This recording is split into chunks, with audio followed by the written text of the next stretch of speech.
अस्सलाम वालेकुम व्यूअर्स, कैसे हैं आप सब लोग। उम्मीद करती हूँ आप सब लोग खैरियत से खुश होंगे। शुक्र अल्हम्दुलिल्लाह, मैं भी अपने घर में खैरियत से खुश हूँ। आज है माशाल्लाह से छठा रोज़ा।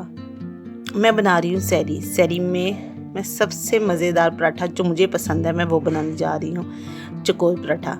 आप ये वाला पराठा बनाइएगा। लच्छा पराठा बनता है मगर मुझे वो इतना पसंद नहीं है, सबसे ज़्यादा मुझे चकोर पराठा पसंद है। मैंने कहा आप लोगों के साथ भी शेयर किया जाए, और वो बस बहुत ही सिंपल तरीके से बनता है।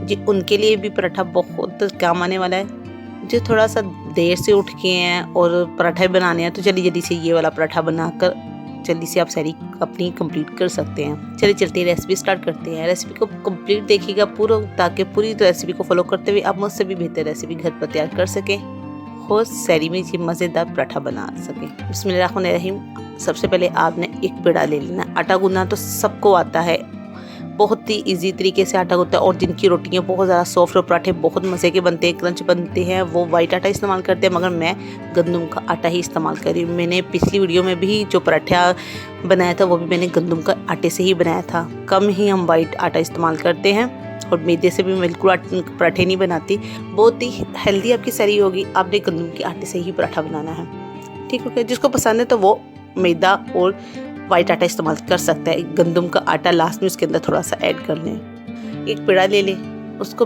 आपने रोटी की तरह थोड़ी सी छोटी सी रोटी की तरह बेल लेना है। नॉर्मल साइज़ के हिसाब से जितनी आप रोटी लेते हैं उसके हिसाब से ही आपने पेड़ा ले लेना है, ठीक है।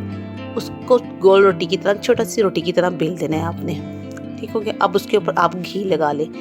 घी चारों तरफ आपने घी लगाना है। उसके ऊपर थोड़ा सा आटा डस्ट कर देना है। आपने पहले एक तरफ से मोड़ना है, फिर आपने दूसरी साइड से भी मोड़ लेना है, ठीक हो गया। अब इसके ऊपर भी आपने थोड़ा सा घी लगा देना है और उसके ऊपर आटा डस्ट कर देना है। थोड़ा सा आपने इस तरफ से मोड़ लेना है, इसके ऊपर भी घी लगा के आपने आटा डस्ट करना और दूसरी साइड इसके ऊपर मोड़ दें, लेफ़्ट वाली साइड, ठीक है। पहले राइट वाली फिर लेफ़्ट वाली, दोनों साइडों को मोड़ के ये देखिए हमारा अच्छा सा प्यारा सा चकोर पराठे की शेप बन चुकी है।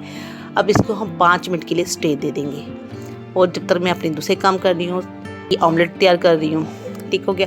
अब ये देखिए 5 मिनट स्टे हो गए हैं। अब मैं इसको बेल लूँगी रोटी की तरह। आपने बिल्कुल नॉर्मल साइज़ की रोटी की तरह बेल लेना है, मगर ख्याल ये रखें जो इसके कॉर्नर है ना वो आपने अच्छी तरह बेलने हैं। सारा ज़ोर से प्रेस करते हुए नहीं बेलनी, हल्के हल्के हाथों से प्रेस करते हुए आपने कॉर्नर को, चारों कॉर्नर को अच्छी तरह बेल लेना। ये देखिए अच्छा सा चकोर पराठा बन गया।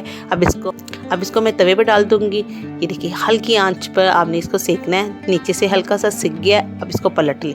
पलटने के बाद जो हम दूसरी इसकी साइड चेंज करेंगे, इसके ऊपर आपने घी लगा देना है। आप चाहे तो दोनों साइड पर भी घी लगा सकते हैं। मैं थोड़ा सा कम घी लगाऊंगी क्योंकि सैरी करनी है और फिर ज़्यादा ऑयली चीज़ अच्छी नहीं लगती।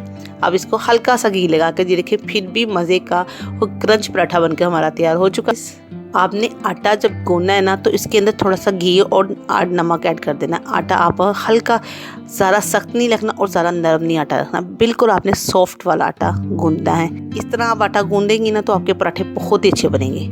माशाल्लाह से हमारी मज़ेदार सैरी बनकर तैयार हो चुकी है। एक कटोरी दही की, एक ऑमलेट, ये मेरी सैरी है। सुबह की वो मैं ये सैरी करती हूँ। सालन हो तो ठीक है, नहीं तो 2 कबाब मैं ले लेती हूँ। और ये मज़ेदार सैरी मैं अपनी बना लेती हूँ, सिर्फ एक पराठा खाती हूँ मैं। और ये हमारी मेरी सैरी कंप्लीट हो चुकी है माशाल्लाह से बहुत ही अच्छा पराठा बना है। अगर आपको पराठे की रेसिपी अच्छी लगी लाइक और शेयर कर दीजिएगा। चैनल पर नहीं है तो सब्सक्राइब कर ले। बेल आइकन को भी जरूर प्रेस करें ताकि हर आने वाली नई वीडियो का नोटिफिकेशन आपको मिल सके। अपना बहुत सारा ख्याल रखिएगा, मुझे दुआ में याद कीजिएगा। अब आपसे मिलूंगी नेक्स्ट वीडियो में। जब तक के लिए अल्लाह हाफिज़।